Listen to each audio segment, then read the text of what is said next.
Welcome back to the Lipoedema Podcast. We are your host, Shell And Tiana, and today it's another host episode. Real Snack. Well, snack just with us. How fun! Uh, I thought it might be really nice to talk about our intentions and thoughts around having more or having any lipodema surgeries, which is liposuction. I suppose if you've been following us through our podcast, we actually went live the a couple of days after I had my first surgery, I think it was, Yeah. on my legs, which was so crazy and fun. Like, it was really something to look forward to when you're sort of down in the Yeah. recovery period of surgery. But I have had two surgeries. I've had my lower legs and my upper legs, and that was with Lipoedema Surgical Solutions, Mhm. which is at the Gold Coast. And my surgeon was Dr. Teo, Yep. who's no longer at Lipoedema Surgical Solutions, but he was the surgeon that did my two liposuctions. And I always intended after my leg surgeries to go for my arm surgery. And then I got pregnant, which really wasn't part of the plan. So it kind of derailed my surgery timeline Yeah. in my head. Which I don't think was a bad thing, honestly. I think if I had have gone for a third surgery, I would have really struggled because the accumulation of recovery periods, like the first surgery is a hard recovery, having an extra surgery after that, that's an even harder, it's cumulative, and Yeah. I think, and so you have a harder time. And it was nice to try and rehabilitate my body a little bit, but then I got pregnant. So I couldn't rehabilitate my body, Not in the way you wanted to. not in the way I wanted to. Yeah. And the rehabilitation changed to rehabilitating from pregnancy and birth. Yeah. So then I sort of had to change gears, and my thoughts were, when I was pregnant with Nova, I was like, okay, arm surgery is still important to me, Mhm. but I don't want to be down and out while she's still young, especially because she's at that age where she needs to be picked up, or she's at a cuddly age, and I want to be part of that Yeah. without being restricted physically, Mhm. and I don't want to be in pain. So I kind of have to put my arm surgeries on the back burner, which is bothering me a little bit because throughout my postpartum journey, I feel that my lipedema progressed not only in my arms, but in my lower tummy. And my arms are definitely thicker and have been more sore, and my lower tummy has certainly felt bigger, although there is that excess skin from the pregnancy situation. Yeah. So it's a little bit of both. I can recognize that there's lipedema in the lower tummy, Yeah. but also I just need to give my body time to heal a bit before I understand what's happening in that space. So I've sort of been thrown for a bit of a loop Mm. in what surgery looks like for me in the future, but I definitely want arm surgery. I feel like it's going to make a massive difference because I work so hard on my strength and my building up my muscle, and you can't see any of it because It's all hiding. it's all hiding behind pain, but it's quite painful, and Yeah. it's not fun. No. It's not fun. And my clothes, the fitting of my clothes, the fitting of any sleeves, I'm now limited unless I buy larger clothes that have too much room in the waist or the body issue. Yeah. Unless they're stretchy, having arm holes or long sleeve things is just not really able to be part of my wardrobe. Fine for summer, but as we go into winter, I think I'm going to be a bit more aware of that, and I'm going to struggle with that. Yeah. But also it can make you feel ick. I do You feel a bit ick.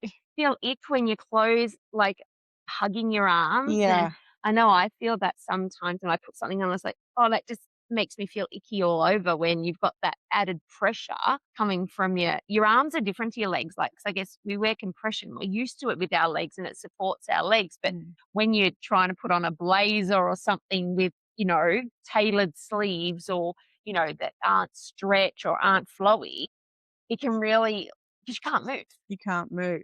And also the outfits that have sleeves that are flowy, they're not flowy on me. I don't get that look because it's tight on my arms, so I don't have the flowy look. It was similar with before I got my surgery how wide leg jeans would look like straight leg jeans on my body. So it's the same thing with my arms. So I just sort of give up on sleeves a Yeah. little bit. And blazers, don't even get me started on blazers. If you have blazers and you're struggling, my recommendation is to actually cut the inner lining out of your blazer.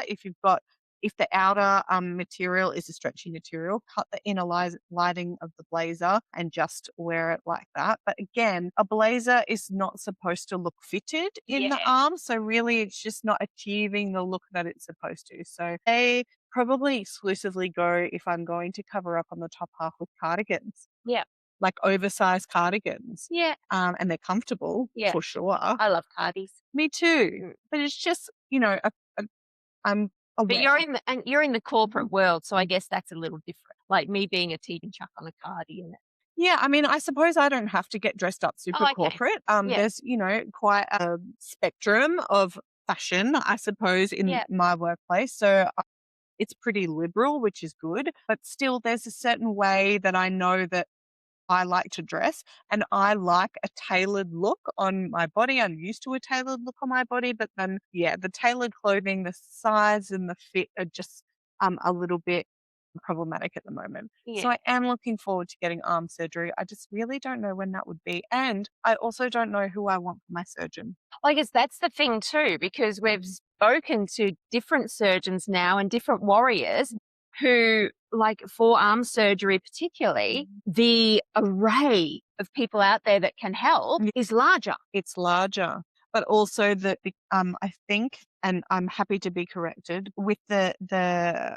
surgeons, our amazing surgeons, reconstructive surgeons that we've spoken to do lipedema on the legs. If you've got components of lymphedema, like it's a little bit cheaper like you can get stuff back from private health or Medicare or whatever. There's a item number for the surgery, but I don't think that's the same for arms. Okay. I may be wrong, but I don't think you can get those benefits for liposuction. Okay. I hope you can. Yeah. The other thing I'm worried about is the skin afterwards, because they've been big for a while, big for me for a while. And I wonder, coming into, I'm turning 39 very soon, I wonder whether my skin won't have that bounce back. It's certainly showing to be that way for my tummy after having Nova. I mean, it's been 16 months since I gave birth to Nova, and like the skin is quite still there. I wouldn't expect it to go away, but I'd expect it to sort of Retract a bit. yeah. And it just doesn't seem to be. So I don't know whether I also need to consider going to a surgeon that does it at the same time, like Dr. Cheyenne, or whether I do a staged approach to get the liposuction with the skin tightening Renuvion, I think it is, and then look at getting skin removal after. There's just a lot of unknowns for me. I'm starting from the beginning. Yeah, that's right. And there's more options. So you can go and meet some different surgeons or proceduralists and figure out who you want to go with. Yeah, and that takes time. Yeah. Time I don't have. Now, Shell, before everything happened last year for you, you had intended on getting surgery with Dr. Samaya. Yes, I was supposed to have surgery in September. This year. Last year. Last year. So where are you at? So I got it put on hold. I said, look, I won't be able to do September. There was just some stuff going on. At that stage, I didn't even know what was going on. Like, I think it was the day we were actually in hospital the first time, his officers rang me. And I said, oh no, we'll have to put that on hold. And they never got back to me, which is probably good because I decided that, now I can't afford to do it anyway. Yeah, you had a lot going on at that time. So yeah, and now I'm solo parenting to 4 with one income. It's like, no.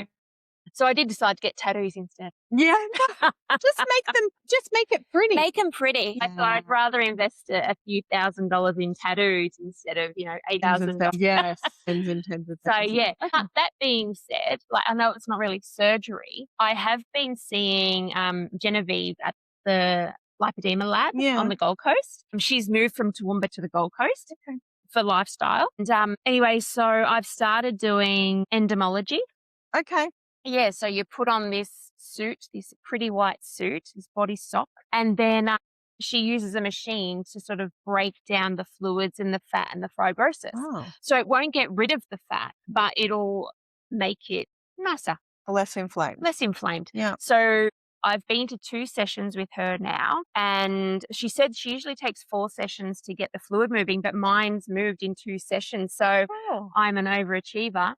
And next week, we're actually going to start on like remodeling the fat cells. So trying to shrink the fat cells. We can't get rid of them, but she's No. going to try and shrink the fat cells. So Oh. because she's really concerned about my knees, my knees, my hips, and my stomach, my lower stomach, because I've also been dealing with an EDS diagnosis as well. Recently been diagnosed. Yeah, so I'm sort of doing all the things to try and protect my mobility. Yeah, that's so important. Yeah. Yeah. So there'll be no surgery. And as we said before, I have had liposuction and had my saddlebags debulked. Mm. So they're not like they were. Like 10 years ago, I had that done. So Mm. it is longer. It was 2011. Yeah, wow. I had that done. That's a long time ago. So yeah, and that never came back. So that was really good. So my legs, even though they're large all over, the saddlebag debulking really helped.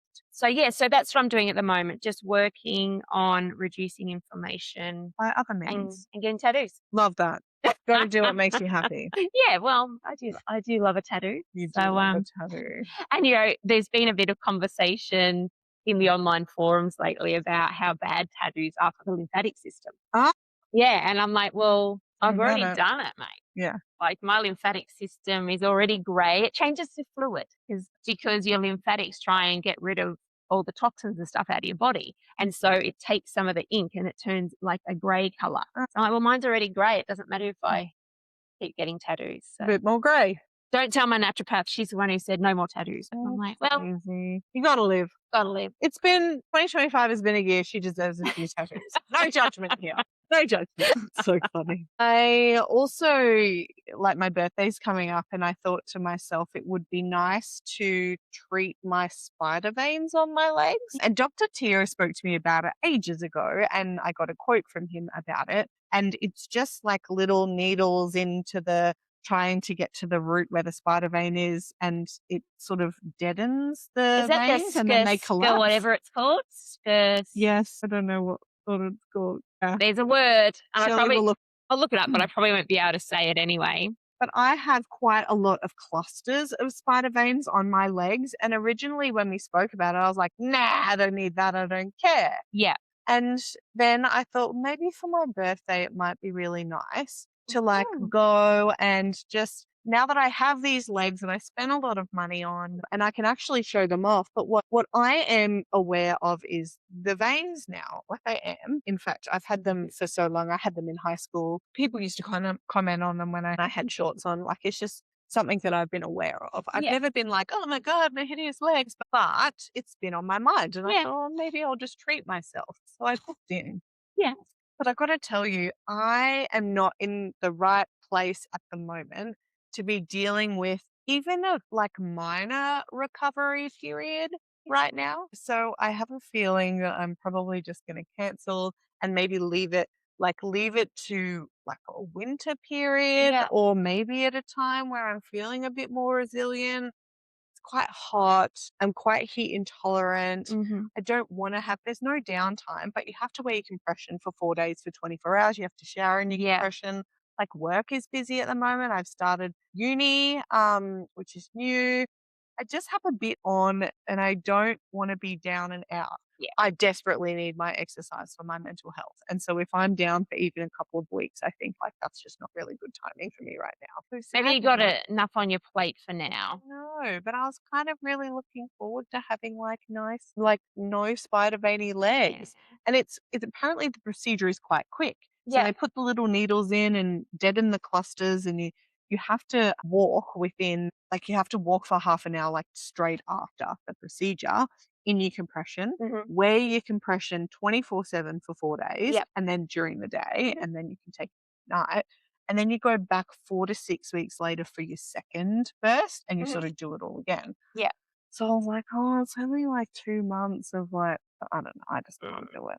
Anyway, I was really excited. And now I'm not excited. Yeah. So there's all these things that I Add want to to your do. decisions, mate. Add to your Yeah. decisions. It's called sclerotherapy. Yeah, that's it. Sclerotherapy. I had that done. When was that? You had veins. I had my varicose veins done. Yeah. But it's not the same, is it? It's the same therapy. Is it? Yeah. He did the same treatment where they inject a solution, Yeah. sort of like a glue that collapses the vein. Yeah, that's what, yeah. Yeah, so that no blood can get to it anymore. Or like a cleanser. Mm. Yeah. Okay. Yeah. Interesting. So yeah, I had that done for my varicose veins. Did you have the green whistle? Did you have any pain I didn't relief? have any pain relief. Yeah, because it's optional, right? Oh, Pain relief yeah, is I think it's optional. optional. And it obviously costs more if you want to have the pain relief. And I was like, I don't really want the pain relief. But also, like, what if I get in there? Because there's so many clusters of spider veins on my legs. What if I get in there and, like, it hurts?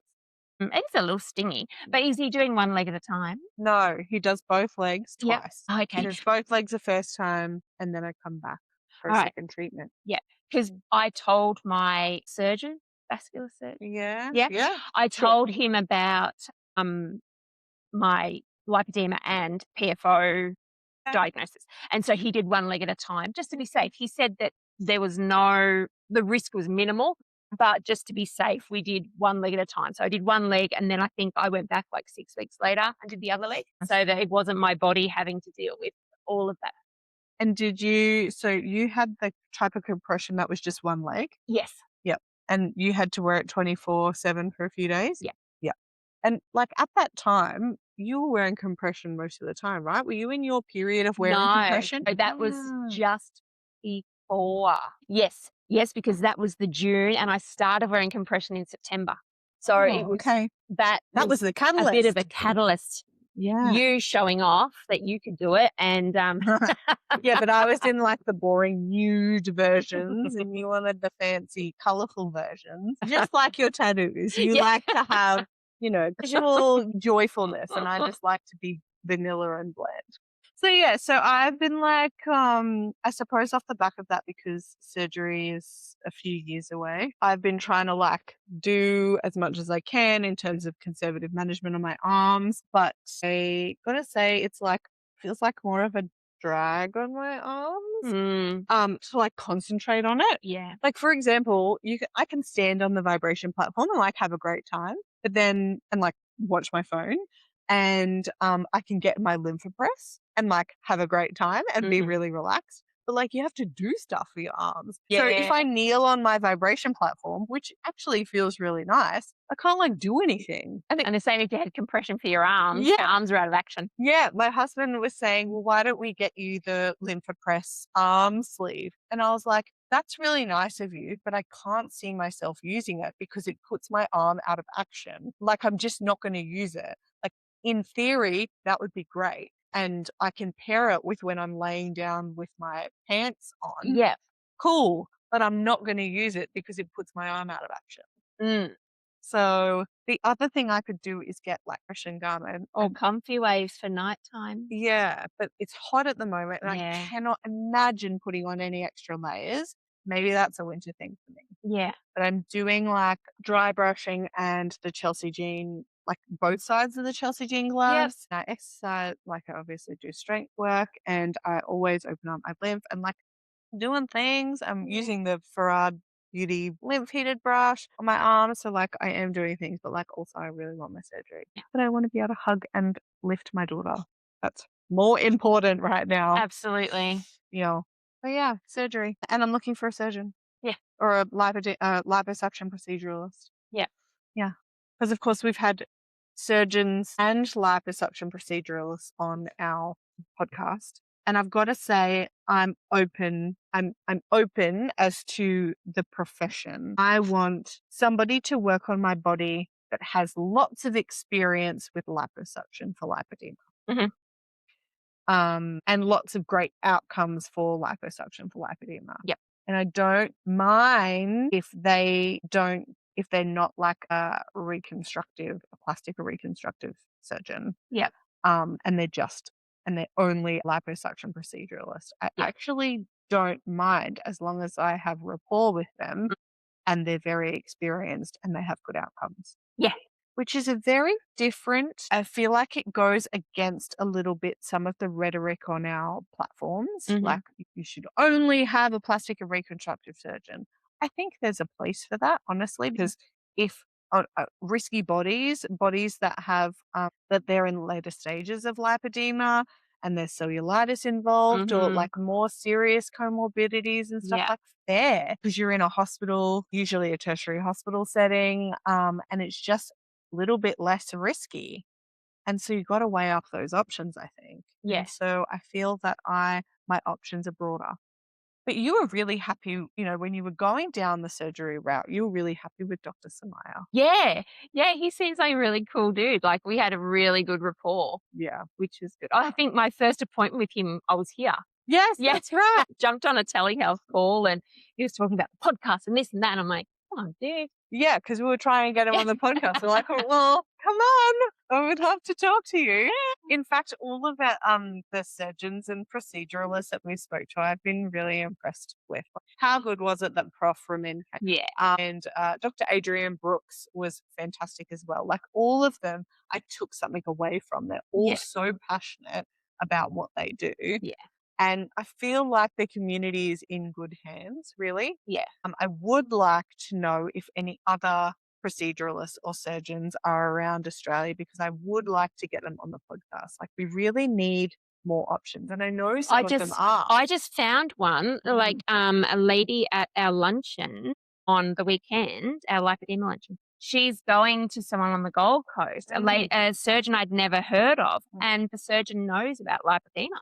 So they're out there. They're out there. The issue we have for our listeners, the issue we have is they also need to want to come on the Lipoedema podcast. So they may just do what they do and not want to, either they can't advertise their services, they don't feel comfortable crossing that line because there is some really strict guidelines that they can and can't talk about. Yeah, that makes people nervous. Yeah, their AFRA registration, one of the surgeons got not in trouble, I guess it is in trouble, but had some, what do you say? There were repercussions from some Instagram posts. Yeah, because which is not advertising. No. So I just feel like sometimes it's difficult for them to justify coming on a podcast and risk their APRA registration, like that's key. Yeah. Just for accidentally a slip of the tongue or something, and not being able to talk openly. So for our listeners, we promise to try and get more proceduralists and surgeons on. The ones that we've already had on are incredible clinicians and incredible people. So please listen to those episodes. We will continue to try and get others on, but it's really up to them and it's a risk for them. And we're also on our website, we actually have the proceduralist, liposuction proceduralist there. So you don't have to go through Spotify to try and find the episodes. We've actually got them in a group on our website because they're some of our most listened to episodes. Yeah. Because everyone wants to hear and see if they like the person, and because you're putting your health in their hands. Absolutely. So you need to have rapport with them and they need to resonate with you. Yeah. So. And look, a lot of our warrior stories, by nature of people just wanting to tell their story, have had liposuction, especially in the beginning when we were getting people to come on to talk about their stories. Many of them had their procedures done and they spoke a lot about them. So if you do want information about the lived experience of someone going through liposuction for lipedema, then check out many of our warrior stories because a lot of them have had those experiences. But so watch this space. Not going to be this year, probably not going to be next year, maybe when Nova's in school. I don't know. Oh, yeah. But it feels too far away and I don't know. Anyway, hopefully a really cool surgeon or proceduralist pops in my life and I'll feel comfortable to get the ball rolling. And maybe I can get my veins done in the meantime and have really nice legs that I can show off in summer. Yes, maybe do it in winter. Give yourself a few more months to. So we just had Christmas. You're at work. You're at uni. You've got 3 children. You're rushing around. Husband who does shift work. Yeah. It's a bit. Yeah. Give yourself some grace. We tell everybody else to give themselves grace. Everyone except me. Anyway. Thanks for joining us. Thank you for listening. See you next time. Bye. The Lipoedema Podcast 2025 is powered by Elegance Lymphatic Care. Lipedema and its symptoms vary from individual to individual. The opinions and advice voiced in this podcast are of a personal nature and used for educational purposes. Please take away from this podcast what resonates with you, and please see your GP or preferred specialist for diagnosis and healthcare. We are Shelley and Tiana from the Lipoedema Podcast. Until our next episode, bye for now.